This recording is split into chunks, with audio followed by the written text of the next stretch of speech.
जय हिंद साथियों, नमस्कार। कैसे हैं आप सब लोग? उम्मीद है सभी बहुत अच्छे हैं। शानदार, लाजवाब, ज़बरदस्त, बेहतरीन, जिंदाबाद। और सभी एक ज़बरदस्त और शानदार वाले अंदाज में अपनी तैयारी को बेहतरीन बनाने के लिए इस फाउंडेशन बैच के साथ में जुड़ चुके हैं। देखिए, उम्मीद है कि आप सभी ने इस फाउंडेशन बैच के साथ जुड़कर एक सपना देखा होगा और एक साथ ही संकल्प भी लिया होगा, क्योंकि सपनों को पूरा करने के लिए संकल्प की ज़रूरत पड़ती है और संकल्प के पीछे ही छिपी हुई होती है कि हाँ भाई, वो तमाम चीज़ें जो उस सपने को पूरा करने के लिए ज़रूरी होती हैं। संकल्प का अर्थ होता है कि मतलब मुझे भाई मेहनत भी पूरी करनी है। जो भी चीज़ें मुझे बताई जाएँगी, मैं उनको बड़े अच्छे से फ़ॉलो करूँगा और बिल्कुल कोई शॉर्टकट कट तो बिल्कुल नहीं ढूँढने की कोशिश करूँगा। तो दोस्तों, इस फाउंडेशन बैच के साथ आप सभी ने संकल्प लिया है, सपना देखा है एक गवर्नमेंट जॉब का, एक सरकारी नौकरी का, वाक़ई में जिसकी बहुत ज़्यादा ज़रूरत है। आपकी तमाम समस्याओं को दूर करने के लिए इस गवर्नमेंट जॉब का होना बहुत ज़्यादा ज़रूरी है। दोस्तों, फाउंडेशन बैच जैसा इसका नाम है वैसा ही इसका काम भी होगा और ये अब तक शायद आपको पूरे दिन भर की क्लासों से लग गया होगा। और मैं आपसे एक प्रॉमिस करता हूँ, शायद आप सभी मेरे लिए बहुत सारे साथी तो नए नहीं हैं, कुछ साथी नए होंगे, अधिकतम साथी जानते ही होंगे कि इस क्लास के बाद में ना आप सभी को अपनी फिजिक्स की नींव तो वाकई में मजबूत लगने लग जाएगी।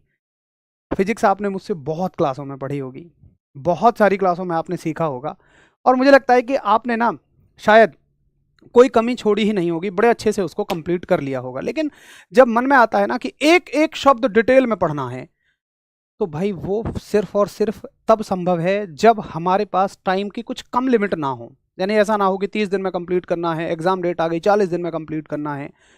और ऐसा भी नहीं है कि अनंत काल तक कंप्लीट करना है कि इसको हम 1 साल 2 साल में कंप्लीट करें, नहीं।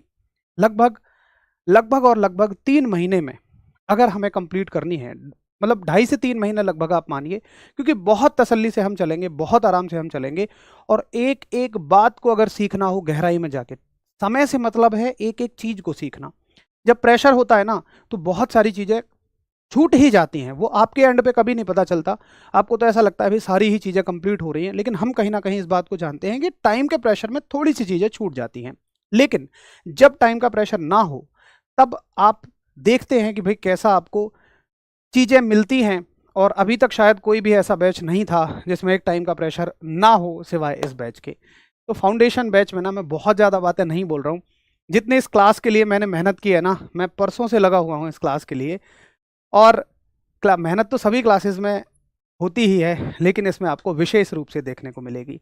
बस मैं बहुत ज़्यादा नहीं बोलूँगा, बस सीधा सीधा अपनी बात पर आ जाता हूँ।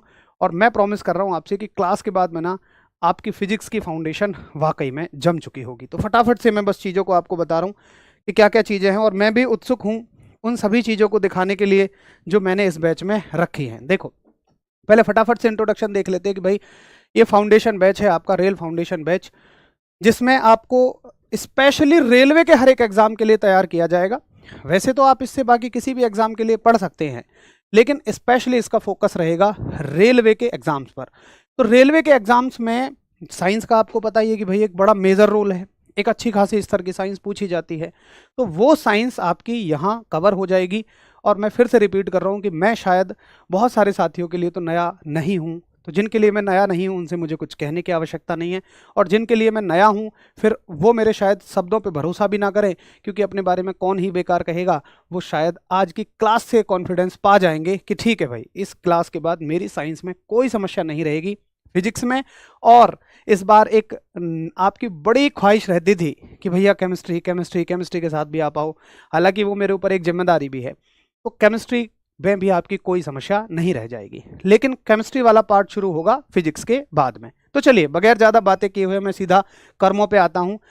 तो ये रेल फाउंडेशन बैच है जिसकी आज कल और परसों यूट्यूब पे डेमो क्लासेस चलेंगी, और इसका प्राइस 959 रहेगा। कूपन कोड रेल20 लगा के परसों के बाद में इसका प्राइस 1199 हो जाएगा। 10 तारीख यानी आज से इसकी क्लास चल चुकी है। लाइव क्लास मिलेंगी, डाउट ग्रुप मिलेगा, क्लास नोट्स की पीडीएफ मिलेंगी, मॉक टेस्ट मिलेंगे, बुक की पीडीएफ मिलेगी। जो चारों रेल बुक है आपकी, रेल साइंस, रेल मैथ्स, चारों सीरीज की बुक, वो आपको बिल्कुल पीडीएफ फ्री में मिल जाएगी। और सारे के सारे एक्सपीरियंस टीचर तो हैं ही इस बैच में। चलिए आगे देखो, कैसे परचेज करोगे। एप्लीकेशन पे पेड क्लासेस में जाओगे, बाय नाउ पे क्लिक करोगे, कूपन कोड लगा दोगे रेल20, और ये बैच आपको 959 में मिल जाएगा। ये पूरा टाइम टेबल है। मैथ्स आकाश सर के साथ, रीजनिंग 11 बजे राहुल शर्मा सर के साथ, पॉलिटी इसमें शुरू हो गई है 12 बजे, पॉलिटी शुरू हुई है ना हरीश बाबू, कोई एक सब्जेक्ट चल रहा है 12 बजे, और 3 बजे आपका ज्योग्राफी चल रहा है। उसके अलावा बायोलॉजी 4 बजे आपने पढ़ ली, फिजिक्स अब आप सीख रहे हैं, और advance mathematics Rahul Tewatia sir के साथ आप 1 दिसंबर से सीखोगे। ठीक है, आगे चलते हैं। ये आपका एक स्पेशल बैच रहेगा, और कोर्स कैसे परचेज करना है वो मैंने आपको पीछे बता ही दिया है। अब सीधा मैं मुद्दे की बात पर आता हूं। एक बार आप ही बता दो कि क्या वाकई में आपको लगता है कि रेलवे एग्जाम्स में साइंस का एक अहम रोल है? अगर हाँ तो यस लिख के भेजो। फिर मुझे इस बात पे ना ज़्यादा चर्चा करने की ज़रूरत नहीं है कि मैं आपको ये इंपॉर्टेंस बार बार बोल के बताऊं। मुझे लगता है शायद आप सभी इस बात को बहुत अच्छे से जानते ही हैं कि भाई वाकई में रेलवे एग्जाम्स में साइंस की एक अलग ही इंपॉर्टेंस है। और मैं इंपॉर्टेंस छोड़ो, ये डर है आपके मन में, एक भय किसी का बना हुआ है तो वो साइंस है। अगर मुझसे कोई कहे, बहुत सारे साथी तो ऐसे स्तर पर हैं कि भाई कल ग्रुप डी का एग्जाम है और आज मेरी ग्रुप डी के लिए मैंने स्पेशली कुछ भी ना पढ़ा हो, लेकिन मेरा मैथ्स, जीएस, रीजनिंग पहले से बहुत अच्छे हैं, मैं इस लायक हूं कि कल ही मैं पेपर देने चला जाऊं, लेकिन साइंस के हो सकता है मैं 2 क्वेश्चन भी ना हिला पाऊं, मेरी ये भी स्थिति है। तो ये आप सभी जानते हैं कि साइंस का एक इंपॉर्टेंट रोल है। तो फिर मैं इस बारे में ज़्यादा चर्चा नहीं करना चाहता हूं, क्योंकि पहली क्लास है तो सारी बातें आपको बतानी होती हैं कि भाई इन एग्जाम्स में साइंस का क्या रोल है। फिर सीधा सीधा मैं मुद्दे की बात पर आता हूं, फिजिक्स के सिलेबस पर। देखो मेरे भाई, फिजिक्स में हम शुरुआत करेंगे लाइट से, यानी कि प्रकाश से। और प्रकाश में सबसे पहले हम शुरू करेंगे परावर्तन और अपवर्तन, रिफ्लेक्शन एंड रिफ्रैक्शन। प्रकाश हालांकि बहुत सारी घटनाएं बताता है, लाइट में आपको बहुत सारी घटनाएं देखने को मिलती हैं, लेकिन एनसीईआरटी में इस चैप्टर का नाम यही दिया है, लाइट, रिफ्लेक्शन एंड रिफ्रैक्शन, परावर्तन और अपवर्तन। अब क्या इसके बाद की घटनाएं आप नहीं पढ़ाओगे? पढ़ाएंगे, लेकिन उसका चैप्टर का नाम दूसरा हो जाएगा। तो नेमिंग हम एनसीईआरटी के हिसाब से करेंगे ताकि आपको कोई कंफ्यूजन ना हो ये चेक करने में कि कुछ छूट तो नहीं गया। ठीक है, अच्छा अब देखो, मैं वैसी डेफिनेशंस नहीं देने वाला आदमी हूं। अगर आप मुझे जानते हैं कि बोरिंग बोरिंग सी डेफिनेशन, बहुत मस्ती मजाक वाली क्लास रहेगी। जो साथी पहले से जुड़े हैं वो जानते हैं, अलग अलग तरह की आवाज़ों में सीखने को मिलेगा। वो कैसे संभव है, आदमी तो एक है, यही तो इस क्लास की खास बात रहेगी। बेशक आप पूरे दिन कितनी भी मेहनत कर लेना, कितना भी थक जाना, लेकिन इस क्लास के बाद आप हमेशा आपको रिफ्रेश पाओगे। इस तरह की चीज़ें हम लेकर चलेंगे। तो दोस्त, वो बोरिंग वोरिंग डेफिनेशन छोड़ो ना, वो कहीं पेपर में आती हैं। बस इतना समझो कि देखिए, प्रकाश चैप्टर में हम क्या पढ़ते हैं। प्रकाश चैप्टर में हम पढ़ते हैं कि कैसे हमारी छाया बनती है, कैसे हमारी इमेज बनती है, आसमान नीला क्यों दिखाई देता है, सूर्य उगते छिपते समय लाल क्यों दिखाई देता है, लकड़ी मुड़ी हुई क्यों दिखाई देती है पानी में डालने पर, जंगले में आने वाली रोशनी में आप सभी ने धूल के चमकते हुए कणों को देखा होगा। अगर गांव से संबंध रखते हो तो 100%, शहरों में तो शायद घरों में कई बार रोशनी भी नहीं आ पाती। किस किस ने देखा है, ईमानदारी से बताओ, कि जंगले में से आते हुए और वो लकड़ी के जंगले में से देखा हो, तो फिर तो और ही मजे की बात है। तो जंगले में से जब धूप आती है ना, तो उसमें बारीक बारीक पार्टिकल ना चिपकते रहते हैं, सॉरी चमकते रहते हैं, वो हमने देखे थे। वो क्या होते हैं, ये सब चीज़ें हम प्रकाश में पढ़ेंगे, इस चैप्टर में हम पढ़ेंगे। उसके अलावा इंद्रधनुष का बनना आपने देखा होगा। ये तमाम घटनाएं हम इस चैप्टर में पढ़ेंगे, प्रकाश में यानी कि लाइट में। और इस बार ना आपने मुझसे कहीं भी पढ़ लिया हो, फिर भी आपको बहुत सारी चीज़ें नई लगेंगी, इंटरेस्ट आएगा, मज़ा आएगा पढ़ने में। आगे देखो, उसके बाद हमारा यूनिट आएगी इलेक्ट्रिसिटी, विद्युत। बहुत सारी चीज़ें हम इसमें पढ़ेंगे। धारा कैसे बहती है, हम ना बस ये पढ़ लेते हैं कि किसी तार में धारा, विभव, करंट, वोल्टेज बह रहा है, क्या कभी देखा है? नहीं। कैसे देख लें यार, वो कैसे दिखाने की चीज़ है का? इस क्लास में तुम देखोगे, फिजिक्स फील होगी, यहाँ पर भौतिक विज्ञान को महसूस करके जाओगे, तो उन सबको तुम फील करोगे कि अच्छा ऐसे करंट चलता है, अच्छा ऐसे वोल्टेज चलता है, अच्छा ये रेजिस्टेंस होता है, प्रतिरोध होता है। तो चीज़ें तुम्हारे लिए सिर्फ किताबी शब्द नहीं बन के रह जाएंगी, वो आसपास तुम्हें जहाँ भी नजर आएंगी तुम उनको पहचान लोगे, तुम उनसे बात कर सकोगे, अच्छा जी तुम हो धारा जी, ओहो हो अच्छा। उसके अलावा हम चलेंगे मैग्नेटिज्म चैप्टर पे, चुंबक वाले चैप्टर पे, जिसमें हम बहुत सारे तरह की चीज़ें सीखेंगे। बस मोटा मोटी मैं आपको बताऊं, मोटर कैसे घूमती है, ट्रांसफार्मर क्या होते हैं, जनरेटर क्या होता है, चुंबक क्या होती है, इन तमाम चीज़ों के बारे में हम बात कर रहे होंगे। उसके अलावा फिर हम चलेंगे गति वाले चैप्टर पे। देखो मैं आपको बताऊं तो रेलवे के किसी भी एग्जाम के लिए ये जो चैप्टर्स हैं आपके, ये 3 चैप्टर्स बहुत इंपॉर्टेंट हैं। और इन 3 चैप्टर्स को हम ज़्यादा डिटेल में पढ़ेंगे तो सबको डिटेल में, लेकिन इन 3 चैप्टर्स को कंपैरेटिवली हम थोड़ी सी ज़्यादा डिटेल में पढ़ेंगे। अच्छा, आगे देखो आप, अगली यूनिट है आपकी गति। भाई मोशन कैसे होता है, चीज़ें गति कैसे करती हैं। उसके बाद पढ़ेंगे गति के नियम, उसमें ही सीखेंगे रॉकेट कैसे लॉन्च होता बा भैया जी, रॉकेट कैसे लॉन्च होता जी, ये ऊपर कैसे उड़ जाता जी, इतना बड़ा रॉकेट, इतना भारी रॉकेट कैसे ऊपर चला जाता, एक बॉल को हम फेंकता वो तो नीचे आ जाता, लेकिन ये रॉकेट कैसे चलता, ये सारी चीज़ें हम इसमें सीखेंगे। उसके अलावा अगली यूनिट होगी आपकी वर्क एनर्जी एंड पावर, कार्य ऊर्जा एवं शक्ति, जहाँ पे हम आपको तो आपके हिसाब से तो कार्य ऊर्जा और शक्ति सब सेम है, वर्क एनर्जी और पावर सब सेम है, लेकिन यहाँ पर बिल्कुल अंतर पढ़ेंगे। फिर आ जाएगा ग्रेविटेशन, दुनिया का, ब्रह्मांड का इतना बड़ा रहस्य कि सारे के सारे ग्रह हवा में कैसे लटके पड़े हैं, हालांकि वहाँ हवा नहीं होती है, मैं आपकी भाषा में कह रहा हूँ, ये सब चीज़ें हम वहाँ पर पढ़ेंगे। और उसके बाद प्रेशर, वेव, साउंड और कुछ पार्ट मॉडर्न फिजिक्स का। ये यूनिट में बेसिकली कवर नहीं करता हूँ, लेकिन रेलवे के लिए हमें कवर करनी पड़ेगी मॉडर्न फिजिक्स यानी कि आधुनिक भौतिकी। और चूंकि इस बार केमिस्ट्री का कुछ पोर्शन, हाफ पोर्शन मैं देखूंगा, तो पहले मैं इसलिए नहीं करवाता था क्योंकि केमिस्ट्री में हो जाती थी, अब यहाँ कर लेंगे तो केमिस्ट्री में नहीं करेंगे, और केमिस्ट्री में कर लेंगे तो यहाँ नहीं करेंगे, तो एक ही बात है। अब बात आती है सिलेबस कितने दिन में कंप्लीट हो जाएगा। पहली चीज तो चूंकि ये एक फाउंडेशन बैच है, इसमें ऐसा सवाल पूछना भी गुनाह है, क्योंकि इसमें हमें हर एक चीज़ को बारीकी से ध्यान से पढ़ते चलना है। हाँ, इतना मेरा वादा है कि जितनी भी मैं क्लास लूँगा ना, आपको हर एक क्लास, हर एक घंटे में एक संतुष्टि होगी, एक सेटिस्फेक्शन होगा कि यार ये समय हमारा बिगड़ा नहीं है। दूसरी चीज़, ठीक है भाई, आप भी यार पढ़ ही रहे हो तो एक ये होता ही है कि यार अंदाज़ा होना ही चाहिए, तो लगभग मैं मानता हूँ कि मुझे 60 क्लासेस तो आप देना प्लीज़, मैं रिक्वेस्ट कर रहा हूँ। ये मत सोचना कि यार साइंस छोटा सब्जेक्ट है, वो फिर बाकी एग्जाम के हिसाब से सोच रहे हो, रेलवे के हिसाब से अच्छा सब्जेक्ट मानो, मुझे लगभग आप 60 क्लासेस दीजिए, और 60 क्लासेस में आप सभी को वाकई में, आप बस मेरी ना 3 क्लास लेके देख लो या इसी क्लास को लेके देख लो, आपको खुद समझ में आ जाएगा कि ये आदमी कुछ हमारे साथ ऐसा तो नहीं कर रहा कि जो गलत है, चाहे वो समय की बर्बादी है, चाहे वो ऊर्जा की बर्बादी है, चाहे पैसे की बर्बादी है, सब कुछ आपको जायज़ लगेगा। तो अभी कोई सवाल पूछो ही मत, सारे सवालों के जवाब आपको खुद ब खुद मिलते हुए चले जाएंगे। चलो करें शुरू। अब एक बार भैया मुझे अगर आप आज्ञा दे दें तो मैं पहले चैप्टर पे ले चलूं, और पहला चैप्टर है हमारा लाइट के बारे में, प्रकाश के बारे में। अगर आप अनुमति दे ही दें तो हम वो आपको पहले चैप्टर पे ले चले, जिसका नाम है प्रकाश यानी कि लाइट। चलो बहुत बढ़िया, आगे चलें।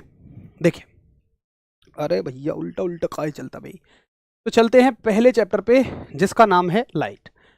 अब देखो भैया, अच्छी इस बार पीपीटी बनवाई गई हैं ताकि आपको सुंदर सुंदर लगे, पढ़ने में मज़ा आए, और ऐसा नहीं है कि केवल इन चीज़ों के सहारे बस क्लास में मज़ा आएगा। फैक्ट और सीखने वाली चीज़ें आप ऐसे सीखेंगे, मतलब जो चीज़ें कई बार हम कह रहे होते हैं ना बस कि मान लो पानी में ये भरा है, मैं इसलिए कह रहा हूँ पीपीटी में ना वो चीज़ें दिखाई जा सकती हैं, इसलिए आपको थोड़ी सी ज़्यादा बेहतर लगेगी। तो चैप्टर पढ़ते हैं लाइट। जैसे पहले हम कभी कहा करते थे कि मान लो कि भैया बल्ब जो है वो चमकता है, लेकिन यहाँ मानने की ज़रूरत नहीं है, यहाँ दिखेगा कि बल्ब ऐसे चमकता है। असल में फिजिक्स ऐसा सब्जेक्ट है ना कि वो हमें चित्रों के सहारे, वीडियोज़ के सहारे जल्दी समझ में आ जाता है, इसलिए पूरा भरपूर इस्तेमाल किया जाएगा, मतलब हर एंगल से वार करेंगे कंसेप्ट पर कि भाई ऐसे नहीं तो ऐसे समझ में आ, और ऐसे नहीं तो ऐसे समझ में आ, ऐसे नहीं तो ऐसे समझ में आ, समझ में तो तुझे आना पड़ेगा। ठीक है, चल अब चलते हैं लाइट के बारे में। अच्छा, बात आती है कि प्रकाश क्या है। सबसे पहले एक डेफिनेशन, लाइट है क्या। देखो, एक बात मैं आपसे पूछता हूं कि इस कमरे में क्या अभी आपको कुछ दिखाई दे रहा था? नहीं, लेकिन अब देखो इसमें दिखाई दे रहा है। मतलब इस कमरे को ध्यान से देखो, जब इसमें लाइट नहीं जलती है तो अंधेरा अंधेरा है, और अब देखो तो उजाला उजाला है, यानी कि, और देखो अगला एग्जाम्पल, इसमें अंधेरा है अब उजाला है, देखो जहां जहां उजाला होता चला जा रहा है ये कमरा चमकता हुआ चला जा रहा है। तो बड़ी बेसिक सी बात, क्या मैं ये कह सकता हूं कि भाई प्रकाश जो है, लाइट जो है, एक ऐसा जरिया है जिसकी मदद से हम वस्तुओं को देख पाते हैं। प्रकाश एक ऐसा माध्यम है, एक ऐसा साधन है जिसकी मदद से हम वस्तुओं को देख पाते हैं। बोलो यस और नो, जल्दी से फटाफट बता दो।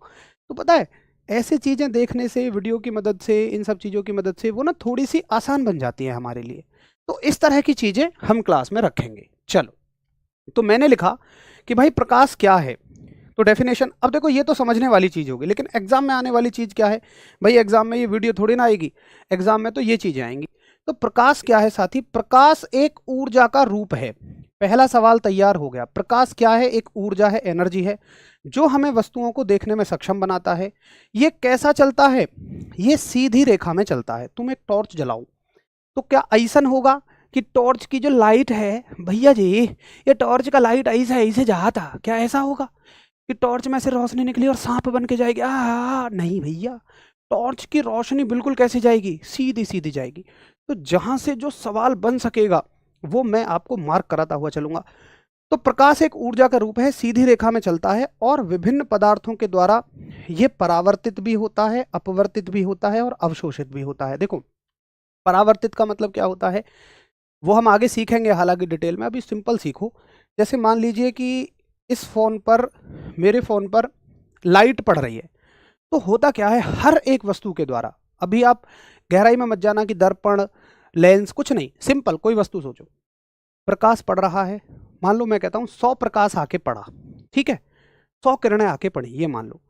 तो कुछ किरणें इससे टकरा के लौट जाएंगी, कुछ किरणें इसके द्वारा अवशोषित कर ली जाएंगी और कुछ किरणें इसको पार कर जाएंगी, अगर ये पारदर्शी वस्तु है तो। जैसे मान लो ये पानी है, अब पानी की बोतल पे अगर प्रकाश आके पड़ेगा तो यहाँ तीनों चीजें होंगी। प्रकाश टकरा के भी लौटेगा, उसको हम परावर्तन कहते हैं, रिफ्लेक्शन। इसके अंदर भी प्रकाश सोख लिया जाएगा। भाई क्या अगर प्रकाश इस पर लगातार पड़ता रहे तो पानी गर्म नहीं हो जाएगा? क्यों? क्योंकि उसने प्रकाश को सोख लिया। और तुम यहाँ हाथ रखो तो तुम्हारे हाथ को भी गर्मी लगने लगेगी अगर सूर्य की रोशनी में रखोगे। इसका मतलब प्रकाश पार होके भी आ रहा है। तो यहाँ पर तीनों घटनाएं होती हैं जब प्रकाश किसी पारदर्शी वस्तु पर पड़ता है, यानी पार दिखने वाली वस्तु पर पड़ता है। कैसे? तो वो होता है कि भाई परावर्तन भी होगा, अपवर्तन भी होगा, अवशोषण भी होगा, यानी कि रिफ्लेक्शन भी होगा, रिफ्रैक्शन भी होगा और एब्जॉर्ब भी होगा। ये बात सबको समझ में आ गई है? अब यहां से सवाल तैयार हो गया। ये मत समझना कि यार ये तो बड़ी आसान बातें हैं। भैया हर एक लाइन से सवाल तैयार है कि भाई प्रकाश का क्या होता है? परावर्तन भी होता है, प्रकाश का अपवर्तन भी होता है और प्रकाश का अवशोषण भी होता है। करिए एक बार थम्स अप। हाँ जी, क्लियर है, ठीक है। अच्छा, अब बात आती है नोट करने की। देखो साथी, देखो पहली चीज कि मैंने आपसे कितनी क्लासेस का समय मांगा है? लगभग 60 क्लासेस का समय मांगा है। आप थोड़ा सा सुनना पहले मेरी बात को, मुझे तो जैसी आप आज्ञा दोगे, क्योंकि देखो भाई अल्टीमेट टारगेट हो कि आपको समझ में आना चाहिए और आप हैप्पीली पढ़ें, खुशी होकर पढ़ें, किसी जबरदस्ती लोड के साथ ना पढ़ें, वो मज़ा नहीं आएगा फिर। तो आप मेरी बात को सुनो पहले कि अगर मैं इन चीज़ों को लिखूं, मैं यहाँ लिखने बैठ जाऊं, इंग्लिश और हिंदी दोनों भाषाओं में लिखने बैठ जाऊं, तो भाई समय बहुत सारा चला जाएगा। और देखो मुझे तो यहाँ लिखना आसान है क्योंकि मेरी ये सब चीज़ें फिंगर टिप्स पर हैं। जिन्होंने मुझसे किसी बैच में पढ़ाया उन्होंने देखा होगा, मैं कभी पीडीएफ की मदद से नहीं पढ़ाया, सीधी चीज़ें लिख के पढ़ाई हैं। मेरे तो यहाँ फिंगर टिप्स पर है, मैं तो यहाँ हूँ लिख दूँ। लेकिन आपके लिए टाइप करा के लाने में मुझे डबल समय लगता है। पहले ना बैठ के टाइप कराता हूँ, कोई गलती नहीं हो उसके लिए फिर चेक करवाता हूँ। तो मैं क्या कहना चाह रहा हूँ कि यहाँ एक काम हम कर सकते हैं, अगर आप अलाउ करो, उससे क्या होगा कि थोड़ा समय बच जाएगा। हो सकता है 60 की जगह 50 क्लासेस में हमारा सिलेबस खत्म हो जाए। बात यह है कि मैं आपको समझाने पे ज़्यादा जोर दूं। देखिए मुख्य बात समझाना है। जितना मैं समझाने पे ज़्यादा जोर दूंगा उतनी ज़्यादा चीज़ें आपको समझ में आएंगी। और आप इनको, मैं पीपीटी आपको दे दूं, ये पूरी आपको मिल जाएगी ग्रुप में। एप्लीकेशन वाले बच्चों को मिलेगी, सभी को नहीं, जो बैच ले लेंगे उनको एप्लीकेशन में मिल जाएगी क्लास के साथ में, और वहाँ से आप अपने नोट्स बना लें। अच्छा, नोट्स बनाने से क्या फ़ायदा होगा? देखो कोई इस चक्कर में ना पड़ना कि क्या पीडीएफ से काम चल जाएगा। छोड़ दो यार ये आदतें, ये मेरी ही पीडीएफ क्यों ना सही, नहीं काम चलेगा। और आप कहोगे लिखूंगा भी तो मैं इसे एज इट इज़, वो बात ठीक है, लेकिन उसके दौरान जो प्रक्रिया होगी कि आप लिखोगे और आपके दिमाग में जाएगा, भाई वो प्रक्रिया पूरी अलग होगी और वही आपको याद कराएगी। तो मेरा कहना यह है कि आप बस ध्यान से सुनो मेरी बातों को, एक एक बात को, रफ कॉपी और पेन लेके बैठो, कुछ मैं पूछूं तो उसे सॉल्व कर दो और बाद में इसके नोट्स बनाओ। क्या मेरी इस बात से किसी को कोई दिक्कत तो नहीं है?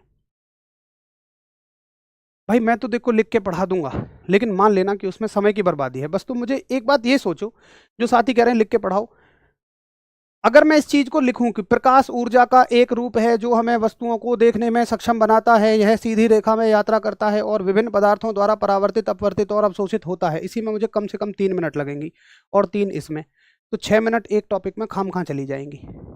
तो जरा बताओ इसमें क्या समझ में नहीं आएगा? अगर मैं खुद इसे हाथ से लिख दूं या तुम्हें खुद लिखवाऊं, भाई फिर क्लास सीधी डबल हो जाएंगी। 120 क्लास 4 महीने का समय केवल फिजिक्स में चला जाएगा, अगर आप सच में उतनी ही गहराई के साथ पढ़ना चाहते हो जितना मैं सोच कर आया हूं। तो मेरी रिक्वेस्ट है, जो साथी ये कह रहे हैं कि लिख कर पढ़ाओ, तुम प्लीज 1-2 दिन देखो, तुम्हें सच में अपने आप कंफर्टेबल लगने लगेगा। बस मन में इस बात को मत बिठाना कि लिख के पढ़ाओ, ठीक है? बाद में आराम से नोट्स बना लेना। और देखो, जितना मैं कवर करके लाऊंगा ना, नोट्स बनाने में मुश्किल से मुश्किल 15 मिनट लगेगा, क्योंकि तुम मेरी तरह समझोगे थोड़ी। भाई तुम्हें तो फटाफट लिखना है, 2 पेन लो, एक से हेडिंग डाली, एक से फटाफट लिखते चले गए, देखना याद करने में भी मजा आ जाएगा, ठीक है? तो मेरी रिक्वेस्ट है सभी से कि आप सभी पीपीटी के थ्रू ही पढ़ो, जितना बेहतर हो सकेगा, डायग्राम के थ्रू, इमेज के थ्रू, इसमें पूरी जान झोंक देंगे हम, लेकिन नोट आप सभी बाद में कर लेना, ठीक है?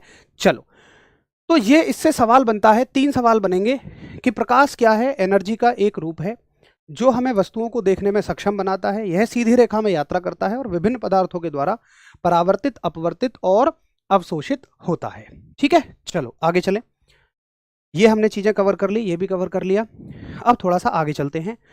इसमें सबसे खास बात मैंने क्या रखी है, एक टॉपिक और उसके नीचे तुरंत बनने वाला सवाल। अब देखो, इस सवाल को भी अगर मैं यार लिखूंगा हाथ से तो मतलब क्या ही लॉजिक रह जाएगा उसका, बताओ? इसलिए इन चीज़ों को तो आपको पीपीटी से कवर कर लेना बाद में, मेरे हिसाब से उसमें कोई बड़ा फर्क नहीं आएगा। तो सबसे खास बात रहेगी, जो टॉपिक पढ़ेंगे, ग्रुप डी की किसी भी परीक्षा में जो सवाल आया है उसको वहीं कर देंगे, या बाकी किसी भी परीक्षा में आएगा, एसएससी वगैरह में भी आया होगा, उसको वहीं कर देंगे। सवाल है, प्रकाश में संचरित होता है, और ये सवाल है आपका एनटीपीसी 12 मार्च 2021 शिफ्ट 1 स्टेज फर्स्ट का सवाल है कि प्रकाश कैसे संचरित होता है। तो भाई कैसी रेखा में संचरित होता है? ये सीधी रेखा में संचरित होता है, ये स्ट्रेट लाइन में संचरित होता है। तो क्लियर है, बहुत आराम से हो गया, ठीक है? अच्छा, ये कंसेप्ट कैसा लगेगा जल्दी बताइए, कि जहां थ्योरी पढ़ी उसके तुरंत बाद क्वेश्चन कर दो फटाफट से, ठीक है? बताओ ये कंसेप्ट जरा कैसा लगेगा, मजा आ जाएगा। चलो आगे चले। अब देखिए प्रकाश की प्रकृति, प्रकाश का नेचर कैसा होता है। देखो भाई, इस दुनिया की तुम सभी चीजों को देखो, वो चीजें आपको 2 तरीके से नजर आएंगी, बहुत ध्यान से सुनना मेरी बात को। जैसे पानी है, और एक तरफ मैं एक पत्थर लेता हूं और उस पत्थर को जमीन से गिरा देता हूं, वो टुकड़ों में टूट जाता है। अब मुझे एक बात बताओ कि क्या पत्थर के टूटे हुए टुकड़ों को मैं पानी की तरह लगातार कह सकता हूं क्या, या पानी जो है पत्थर की तरह टुकड़ों में टूट सकता है? पानी एक लगातार चीज है। मान लो किसी तालाब में पानी भरा है, तुमने उसको तलवार लेके और ऐसे काट भी दिया, जू, तो क्या पानी 2 हिस्सों में बढ़ जाएगा, या पानी 20 हिस्सों में बढ़ जाएगा? नहीं यार, पानी भाई फिर से एक हो जाएगा। लेकिन अगर हो सकता है उसी तलवार को तुम किसी गत्ते पर मारो तो वो 2 हिस्सों में कट जाएगा। तो जो चीजें अलग अलग टुकड़ों में बढ़ सकती हैं उनको तो हम कहते हैं कण, यानी कि पार्टिकल। और जो चीजें लगातार हैं, लगातार का मतलब जैसे पानी है, उनको कहते हैं हम तरंग, यानी कि वेव। तो दुनिया की सारी चीजों में से या तो चीजें कण है, या तो चीजें तरंग हैं, या तो चीजें पार्टिकल हैं, या तो चीजें वेव हैं।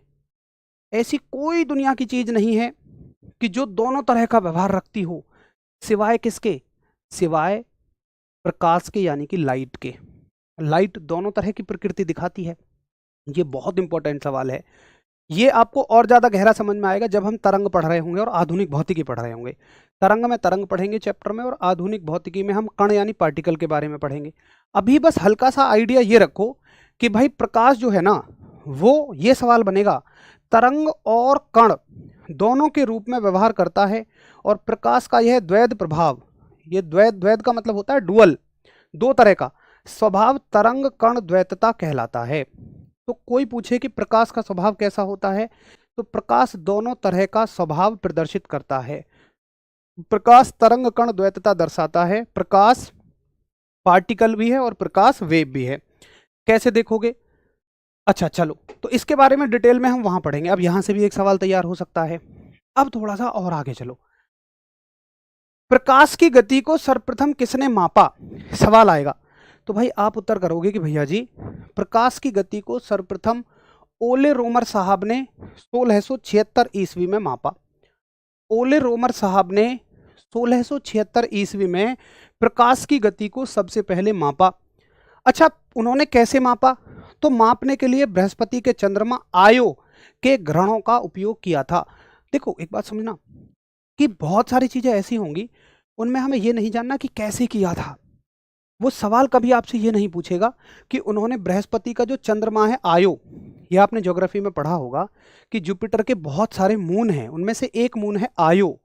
तो आयो का उपयोग कैसे किया था ये कभी नहीं पूछेगा, लेकिन फिजिक्स में ये सवाल उठा के बना देगा कि बताइए ओले रोमर ने जब प्रकाश की गति को मापा कि प्रकाश कितना तेजी से चलता है, तो उन्होंने किस ग्रह के चंद्रमा की का इस्तेमाल किया? तो बृहस्पति के चंद्रमा का इस्तेमाल किया, और उस बृहस्पति के चंद्रमा का नाम क्या था? आयो। एक बार बताओ कि ज्योग्राफी में किस किस ने ये पढ़ा है कि बृहस्पति के चंद्रमा होते हैं। ये मत कहना भैया चंद्रमा तो हमारा ही है, ये पृथ्वी का चंद्रमा है। ऐसे ही बृहस्पति का अपना एक चंद्रमा होता है। तो यहां से भी सवाल बन सकता है। हम ये नहीं जानेंगे कि कैसे किया, सिर्फ इतना कहेंगे कि हाँ ओले रोमर साहब ने बृहस्पति के चंद्रमा आयो का इस्तेमाल किया और प्रकाश की गति को मापा। अब भाई कितनी है प्रकाश की गति? तो ओले रोमर साहब ने कहा कि प्रकाश की गति है 3 गुणा 10 की पावर 8 मीटर पर सेकंड। यानी कि प्रकाश पता है कितनी तेजी से चलता है? 1 सेकंड में 3 गुणा 10 की पावर 8 मीटर। भैया यार ये मीटर से कुछ फील नहीं हो रहा। अरे ले भाई देखो, मीटर से कुछ फील नहीं हो रहा ना, 10 की पावर 8 से फील नहीं हो रहा। तो लिखो इसको, कैसे लिख सकते हो? एक के आगे 8 जीरो, 1 2 3 4 5 6 7 8 इतने मीटर। अरे रे ये कितना है? इकाई, दहाई, सैकड़ा, हजार, 10,000, लाख, 10 लाख, करोड़, और ये अरब। 3 अरब मीटर।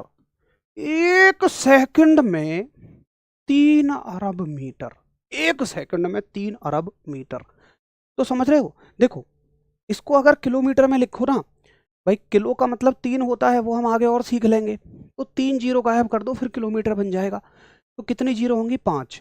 1 2 3 4 5 इतने किलोमीटर। तो इकाई, दहाई, सैकड़ा, हजार, 10,000, लाख, 3 लाख किलोमीटर। 1 सेकंड में 3 लाख किलोमीटर। तुम समझ सकते हो 3 लाख किलोमीटर कितनी तेजी से चलता है यार, कितना फास्ट चलता है। 3 लाख किलोमीटर, ये है प्रकाश की गति। थोड़ा सा फील हुआ आपको? 3 लाख किलोमीटर 1 सेकंड में, तुमने चुटकी बजाई 3 लाख। अरे भाई कितनी तेज चल रहा है यार। इस दुनिया में प्रकाश की गति से ज्यादा किसी की गति ही नहीं है। ठीक है, कुछ साथी कह रहे हैं भाई सर नोट तो करने दो। देखो दोस्त, मैं नोट तो आपको करने दे दूंगा, लेकिन तुम खुद देख लो कि बहुत सारा समय लग जाएगा। आप मेरी एक बात तो मान ही सकते हो यार कि आप इस जिद पे मत अड़ो कि आप हाथ से लिख के पढ़ाओ या हमें क्लास में नोट करने दो। मैं सच में बता रहा हूँ, वो टाइम की वेस्टेज है। बाकी क्लास में नोट करने की वजह से या मैं हाथ से ना लिखूं, इससे क्या फ़ायदा होगा? समय की बचत हो जाएगी, टाइम की सेविंग हो जाएगी। फ़ायदा ये है, नुकसान क्या है? टाइम बहुत सारा लग जाएगा। क्या भैया हमारा कोई नुकसान है? कोई नुकसान नहीं है। इस बात से ना तो तुम्हें याद रखने में कोई समस्या आएगी, ना नोट्स बनाने में कोई समस्या आएगी। आप मेरी बात को मानो, यहाँ पीडीएफ से सीखो, एक एक फैक्ट को समझो, और बाद में जब क्लास ओवर हो जाए तो 15 मिनट में मात्र नोट कर लेना। अब आप कहोगे यार एप्लीकेशन पे तो देर से क्लास अपलोड होती है। मैं इसकी पीडीएफ को तुरंत की तुरंत टेलीग्राम ग्रुप में डलवा दिया करूँगा। ठीक है, जैसे ही क्लास ओवर होगी 10 बजे मैं टेलीग्राम ग्रुप में इसको डलवा दिया करूँगा, तब तो कोई दिक्कत नहीं है। आप 10 बजे बैठो और फटाफट से 15 मिनट में नोट कर लेना। आप मेरी बात को एक बार मान के देखो, आपके लिए कभी मैंने कुछ गलत सलाह नहीं दी होगी। भाई मैंने भी सिलेक्शन लिया है, मैं भी गवर्नमेंट जॉब पर हूँ।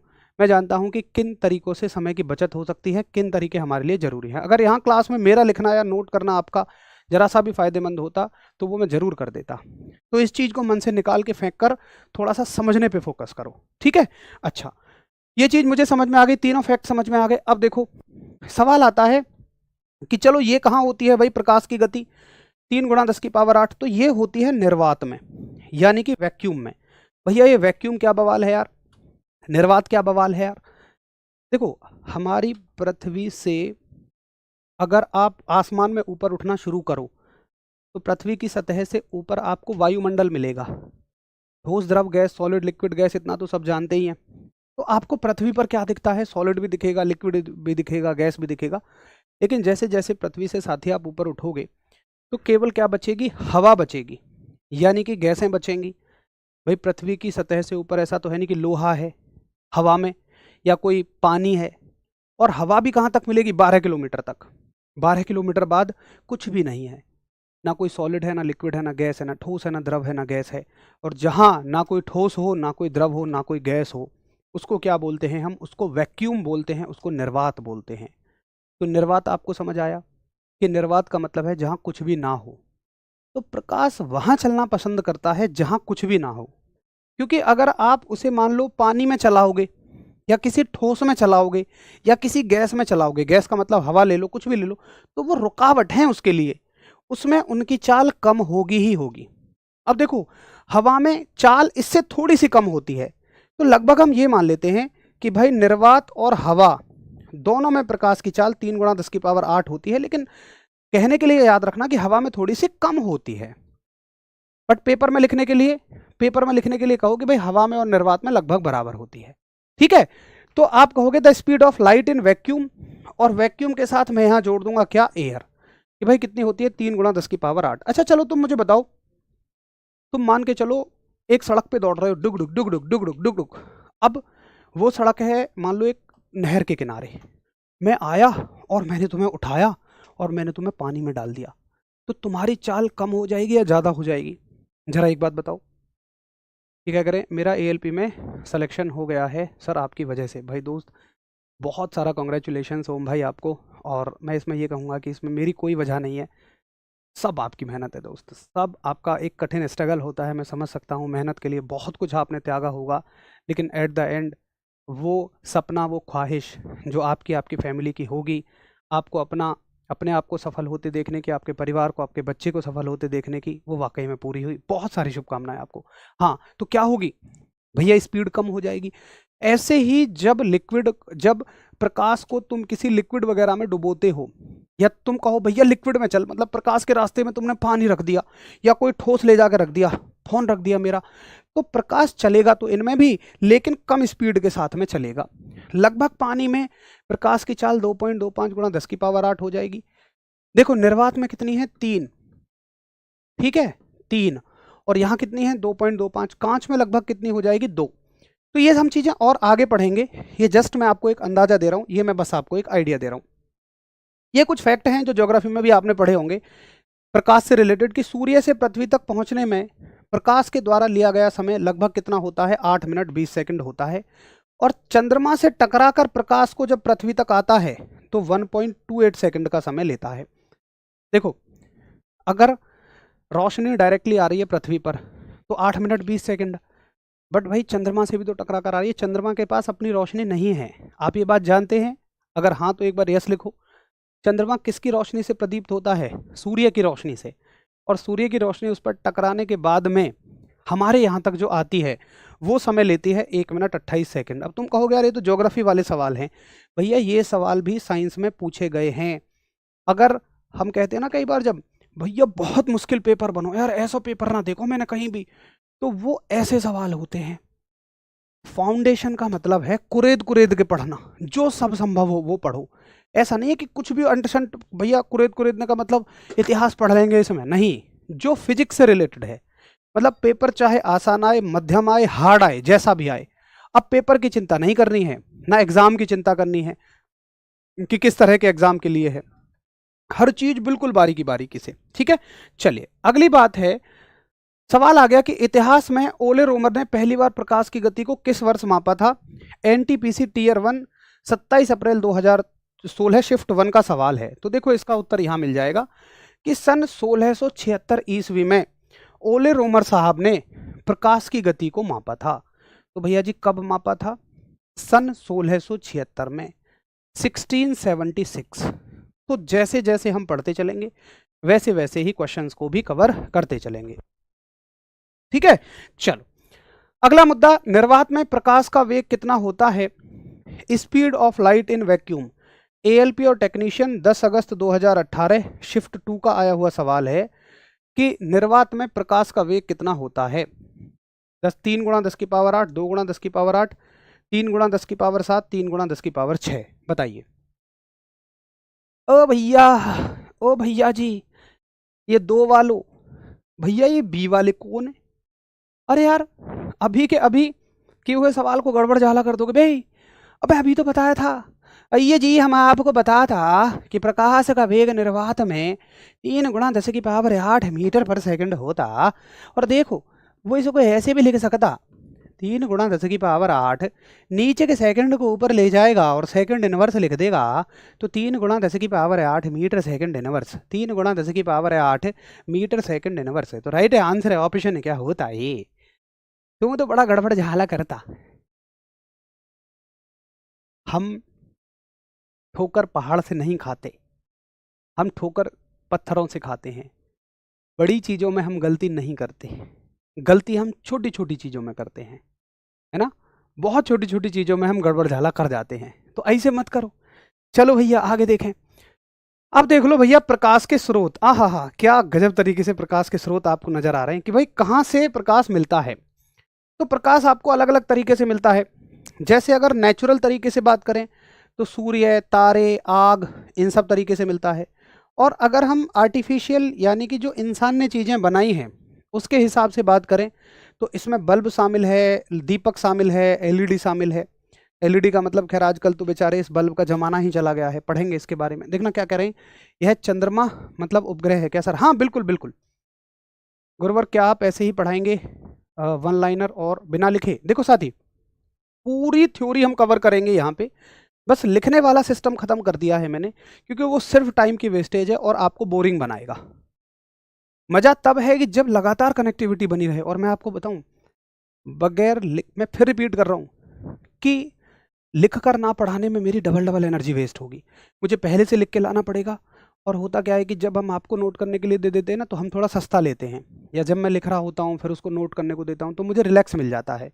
लेकिन अब मुझे लगातार आपके साथ बोलना पड़ रहा है, तो मेरी सच में इसमें एनर्जी ज़्यादा लगेगी, मेरा टाइम ज़्यादा कंज्यूम होगा, क्लास से पहले तैयार करके लाना पड़ेगा। लेकिन आप समझो, ये कहीं ना कहीं आपके लिए बेनिफिशियल है, कहीं ना कहीं आपके लिए फ़ायदेमंद है। अभी ये मत सोचो कि यार इससे पहले हमने क्या पढ़ा था, नहीं, आप जिस टॉपिक पर हो उसके बारे में सोचो। जब तुम इस पीडीएफ को रिवाइज करोगे, टक टक टक सारी चीज़ें रिकॉल होती हुई चली जाएंगी, सारा मज़ा आ जाएगा आपको। ठीक है, चलो। तो प्राकृतिक प्रकाश के स्रोतों में कौन कौन शामिल है भाई? सूर्य शामिल है, तारे शामिल हैं, आग शामिल है। और कृत्रिम तरह से यानी कि आर्टिफिशियल तरीके से क्या मिलेगा आपको? जैसे बल्ब है और लाइट है। ठीक है, चलिए ये समझ में आ गया। आगे देखो, दो तरह की वस्तुएं होती हैं। प्रकाश के आधार पर इस दुनिया की वस्तुओं को हमने दो तरीके से बांटा कि भाई एक तो वस्तुएं वो जो प्रकाश को उत्सर्जित करती हैं, यानी कि जो अपने प्रकाश से चमकती हैं, और दूसरी वस्तुएं वो कि जो किसी दूसरे के प्रकाश से चमकती हैं। जैसे कि देखो, अगर मैं बात करूं, एक सेकंड बताइए मुझे कि क्या सूर्य के पास अपना प्रकाश है या नहीं? बोलो यस और नो जल्दी से। क्या सूर्य के पास में अपना प्रकाश है या नहीं? यस और नो जल्दी बताइए। सूर्य के पास में अपना प्रकाश है या नहीं? बिल्कुल है। क्या सूर्य के प्रकाश से बाकी चीजें नहीं चमकती हैं? भाई बिल्कुल चमकती हैं। तो ये जो चीजें हैं, जैसे मान लो सूर्य है, इसके पास अपना प्रकाश है, तो इन सभी को हम क्या कहते हैं? Luminous object. ल्यूमिनस का मतलब होता है, हिंदी में मैंने यहाँ लिख दिया है, प्रकाश उत्सर्जक वस्तुएं, या इनको हम प्रदीप्त वस्तुएं बोलते हैं। उत्सर्जक कह दो या फिर इनको प्रदीप्त वस्तुएं कह दो, और इनको कह दो, नॉन ल्यूमिनस को कह दो आप अदीप्त वस्तुएं। तो प्रकाश उत्सर्जक या प्रदीप्त या ल्यूमिनस ऑब्जेक्ट वो हैं जिनके पास अपना प्रकाश है। और प्रकाश उत्सर्जक का मतलब क्या है? नॉन ल्यूमिनस का मतलब क्या है? अदीप्त वस्तुएं हैं, वो खुद नहीं चमक रही हैं, वो किसी और के प्रकाश से प्रकाशित हैं। ठीक है, अब तुम ये कंफ्यूज हो जाओगे। जैसे मुझे बताइए, एलईडी या ये बल्ब है, इसके पास अपना प्रकाश है या नहीं है? बिल्कुल है, इसके पास अपना प्रकाश। अब ये ना कहना भैया इसमें भी तो धारा की वजह से है। अरे धारा कोई प्रकाश थोड़ी है यार, क्या धारा तुम इस पेन में प्रवाहित कराओगे तो इसमें से प्रकाश बन जाएगा? नहीं, जुगनू है, जुगनू में अपना प्रकाश है। तो ये कैसी ऑब्जेक्ट हैं? ये सब ल्यूमिनस ऑब्जेक्ट हैं, ये सब प्रदीप्त वस्तुएं हैं, प्रकाश उत्सर्जक वस्तुएं हैं। और जो वस्तुएं इन सभी के प्रकाश से चमकती हैं, इवन चंद्रमा, चंद्रमा के पास अपना प्रकाश नहीं है, पृथ्वी अपना प्रकाश नहीं है, सूर्य के प्रकाश से चमकती है। दिन में सूर्य के प्रकाश से, रात में इन सब लाइट वाइटों से चमकती है। अगर इस कमरे की लाइट बंद कर देना हरीश बाबू, जरा कर दो यार, क्या मैं तुम्हें चमकूंगा? नहीं, देखो अंधेरा अंधेरा हो गया। तो ये सब चीजें यहाँ जो कमरे में रखी हैं कैसी हैं, क्यों चमक रही हैं आपको? क्योंकि यहाँ पर प्रकाश है। हाँ जला दो। तो ये यहाँ की जो लाइट है वो प्रदीप्त है, ल्यूमिनस है, और बाकी सारी चीजें कैसी हैं? नॉन ल्यूमिनस है। ठीक है जी, चलो आगे चलें। तो ये हो गए ल्यूमिनस ऑब्जेक्ट सारे के सारे, और ये सारे के सारे हो गए नॉन ल्यूमिनस, यानी कि हिंदी में ये तो हो गई आपकी सारी की सारी प्रदीप्त वस्तुएं, या इनको प्रकाश उत्सर्जक वस्तुएं भी कहते हैं, जो प्रकाश का उत्सर्जन कर सकती हैं। और इनको हम नॉन ल्यूमिनस ऑब्जेक्ट कहते हैं, यानी कि अदीप्त वस्तुएं कहते हैं, या आप कह देते हो इनको भैया जी अवशोषक, कि ये प्रकाश का क्या कर रही हैं? अवशोषण कर रही हैं।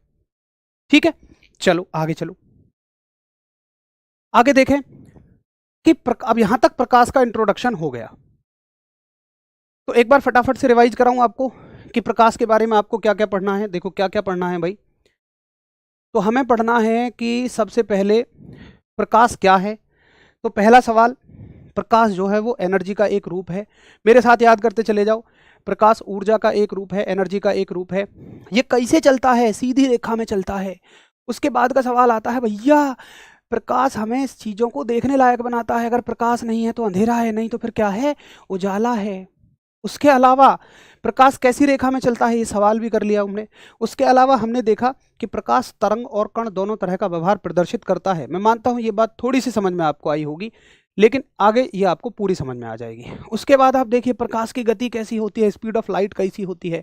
तो भैया प्रकाश की गति से संबंधित कि ओले रोमर ने सन 1676 में नापा था, और प्रकाश की गति निर्वात में 3 × 10⁸ मीटर पर सेकंड होती है।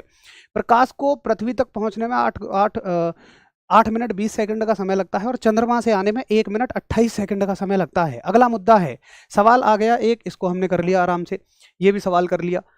उसके बाद है प्रकाश के सोर्स कौन है, स्रोत कौन है।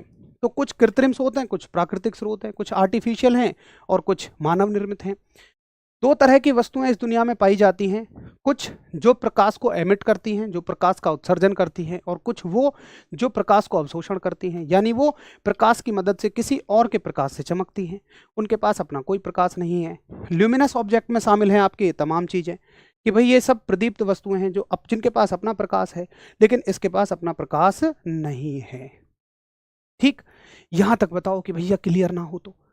अब मुझे अगर मैं यहां लिख के पढ़ाता ना, तो इसके आधे का भी आधा कंटेंट कवर होता, और प्रकाश का एक इंट्रोडक्शन भी आपको समझ में नहीं आता, लाइट का इंट्रोडक्शन भी आधा रह जाता। लेकिन यहां देखो ना, हम जितना समझने पे जोर दे लें उतना ज़्यादा बढ़िया है। अब मुझे बताओ यार, इसको कितनी देर लगेगी नोट करने में? तो क्लास की ड्यूरेशन जो 1 घंटे होती है ना दोस्त, उसको अगर आप नोट करने बैठोगे ना, तो वो 10 मिनट में नोट हो जाएगा। आप खुद कहोगे कि यार भैया ये तो बहुत कम पढ़ाया है। और अगर मैं हाथ से लिख लिख के पढ़ाने लग गया ना, तो तुम देखोगे कि केवल आधा ही पेज भर पाया है। क्योंकि यहाँ ना दोस्त चर्चा करने वाली चीज़ें ज़्यादा हैं, यहाँ समझने वाली चीज़ें ज़्यादा हैं। तो आज यहीं तक रहने देते हैं हम। प्रकाश के इंट्रोडक्शन हो गया, प्रकाश का परिचय हो गया। बस हल्का सा मैं आपको बता देता हूँ कि पूरे प्रकाश चैप्टर में हमें क्या पढ़ना है। देखो प्रकाश जो है ना वो 9 तरह की घटनाएं प्रदर्शित करता है। इन घटनाओं के बारे में अभी एक साथ कुछ मत समझो, केवल इनके नाम भी मत याद रखो, बस इन्हें देख लो। कुछ भी याद नहीं रखना यहाँ से, है ना, बस इन्हें देख लो। रिफ्लेक्शन है, परावर्तन, रिफ्रैक्शन अपवर्तन है, विवर्तन है, स्कैटरिंग है। मैं आपको बताता चलूँ हल्का हल्का। यहाँ हम मिरर की बात करते हैं, दर्पणों की, यहाँ लेंसों की बात करते हैं, यहाँ इंद्रधनुष की बात करते हैं, यहाँ आसमान के नीले होने की बात करते हैं, यहाँ पर हम जैसे सड़क पे आपको कई बार पानी चमकता हुआ दिखाई देता है उसकी बात करते हैं, यहाँ पर हम तारों के टिमटिमाने की बात करते हैं। और ये घटनाएं हमारे सिलेबस में नहीं हैं। तो ये 6 घटनाएं हमें पढ़नी है प्रकाश की। कल को हम यहाँ से शुरू करेंगे और जितना समय ये घटनाएं लेंगी, क्योंकि ये सिर्फ देखने में छोटी हैं, जब इनकी गहराई में आप जाओगे तो जितना समय ये लेंगी उसके आधे के आधे के आधे का आधा केवल ये घटनाएं लेंगी। अब आप कहो पहले इनको ही पढ़ा दो, इनको समझे बगैर ये समझ पाना मुश्किल है। तो कल हम शुरू करेंगे परावर्तन से, और अभी आपको समझ में आ जाएगा 2-4 दिनों में ही कि यार ये सही बात है कि हम पीपीटी की मदद से पढ़ लें तो ज़्यादा अच्छा है। क्योंकि लिख लिख कर अगर हर चीज़ को पढ़ने बैठ गए तो फिर तो भैया हो लिया काम। लिखेंगे जहाँ चीज़ें ज़रूरी हैं। भाई न्यूमेरिकल ऐसा थोड़ी कि मैं आपको सीधे सॉल्व करे हुए लाऊंगा और उन्हें रटवाऊंगा। न्यूमेरिकल जो होंगे उन्हें एक एक शब्द लिख लिख के बताऊंगा। जहाँ पे कोई चीज़ हमें ड्राइव करनी होगी वहाँ पे एक एक चीज़ हम लिख के बताएंगे आपको। तो वो सारी चीज़ें हम करेंगे। ठीक है, अब सुनो, आज की कहानी को हम यहाँ तक रहने देते हैं। और ना अभी आप देखोगे आगे, अभी तो देखो ये तो सिर्फ एक ट्रेलर था, पिक्चर तो अभी पूरी बाकी है मेरे दोस्त। इस तरीके से पढ़ेंगे हम, पूरा एकदम मज़ेदार तरीके से, मतलब पूरा फ़ायदा उठाएंगे टेक्नोलॉजी का इस वाली क्लास में। और इसके पीछे ना बड़ी मेहनत लगती है, सच बता रहा हूँ। ये पूरे डायग्राम ढूंढने में, इनको सजवाने में कोई गलती तो नहीं है, कौन सी वीडियो नहीं चल रही है, कौन सी वीडियो चल रही है, ये तमाम चीज़ें दिखाने में बड़ा टाइम लग जाता है। चलो ये तो सब आपने देख ही लिया है ना, लेकिन फिर भी हम करेंगे इस बैच के लिए। इस बैच को ना हमें एक यादगार बैच बनाना है, मतलब ऐसा कि फिर रेलवे के लिए तो आपको साइंस बिल्कुल भी कहीं से पढ़नी ही ना पड़े। रेलवे के लिए तो बिल्कुल आप निश्चिंत हो जाओ कि भाई ये पढ़ लिया तो ख़त्म। आप किस में सेलेक्ट हो? भैया मैं दिल्ली जल बोर्ड में हूँ, सब डिविजनल ऑफिसर की मेरी पोस्ट है। बहुत सारे स्टेट्स में उसको असिस्टेंट इंजीनियर ए भी बोल देते हैं। ठीक है, तो आप बिल्कुल मेरे साथ परेशान ही मत हो, ये सोचो ही मत कि यार लिखने ना लिखने से कोई दिक्कत नहीं होगी। बस इस चीज़ से मुझे सुनिश्चित कर दो, बाकी ये क्लास आपके लिए एक यादगार क्लास होगी। तो देखो, आप ये देख भी लोगे कि या तो मैं आज बस आपसे एक चीज़ पूछूंगा या क्लास के आखिरी में, और सवाल ये रहेगा आज कि ये क्लास आपको कैसी लगी। सभी को एक कमेंट करना है क्लास की सभी चीज़ों से, कंटेंट को लेकर, पीपीटी को लेकर, पढ़ाने के तरीके को लेकर, क्रिएटिविटी को लेकर, आपको चीज़ें समझ में आई या नहीं आई, क्वेश्चन उसके साथ जोड़े गए, ये सारी चीज़ें कैसी रही। और अगली चीज़ मैं आपको बता रहा हूँ कि एक एक टॉपिक खत्म होने के बाद मैं आपको वर्कशीट देता रहूँगा।